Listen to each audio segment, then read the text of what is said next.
Arab Saudi, MBS singkirkan Wahabi dan mendorong peradaban Arab. Tersebar di media, putra mahkota Kerajaan Arab Saudi, Pangeran Muhammad bin Salman atau MBS, yang secara tegas menyatakan bahwa ajaran Wahabi tidak perlu diikuti lagi. Dia menyatakan dalam sebuah acara wawancara televisi yang dipandu oleh Abdullah Al-Mudaifer yang menyentak Arab Saudi, sekaligus menyejukkan bagi warga Saudi yang menginginkan perubahan kehidupan sosial dan kenegaraan terkait dengan hak asasi manusia dan hak perempuan.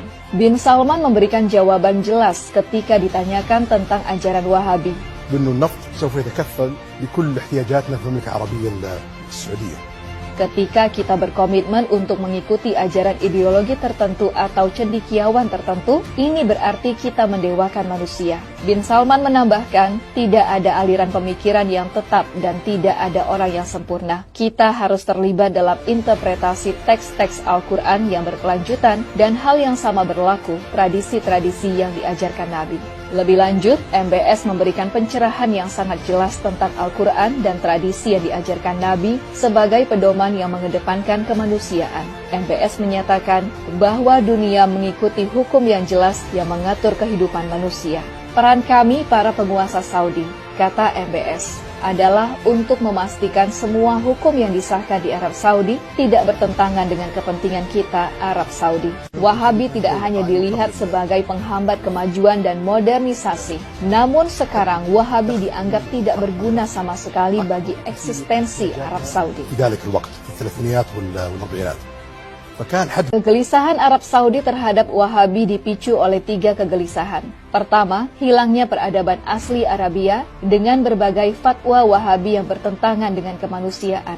Kedua, oleh geopolitik internasional yang tidak lagi membutuhkan Wahabi. Ketiga, modernisasi dan internet yang mengubah pandangan warga Saudi sebagai warga negara. Khalid Al-Dakhil, sejarawan dan intelektual Arab Saudi menyebut dengan jelas, Wahabi mengajarkan orang Saudi menjauhi sejarah negara yang jauh lebih besar dari sekedar Wahabi. Khalid Al-Dakhil dalam podcast bersama Abdur Rahman Abu Mali menyatakan, kita belum belajar sejarah negara kita, Arab Saudi. Kita hanya diajarkan kata-kata penulis sejarah ajaran Wahabisme, Ibnu Ghanam dan Ibnu Bashar.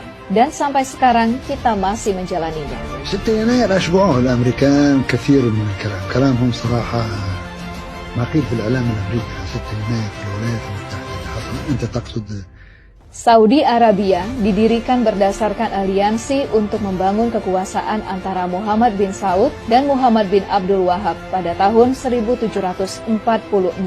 Bin Saud mendapatkan kekuasaan sebagai Raja Jazirah Arab. Muhammad bin Abdul Wahab menjadi juru stempel legitimasi kekuasaan bin Saud dengan menggunakan isu agama. Sejak saat itu, Saudi Arabia dan ajaran Wahabi menjadi satu kesatuan. Kini, Wahabisme tidak lagi mendapat dukungan negara Saudi dan Wahabisme tidak lagi menjadi agenda Saudi di panggung internasional. Di dalam negeri Saudi, Wahabisme kehilangan seluruh kekuatan ideologi dan politiknya karena polisi syariah yang sangat menakutkan dan kejam telah dibubarkan.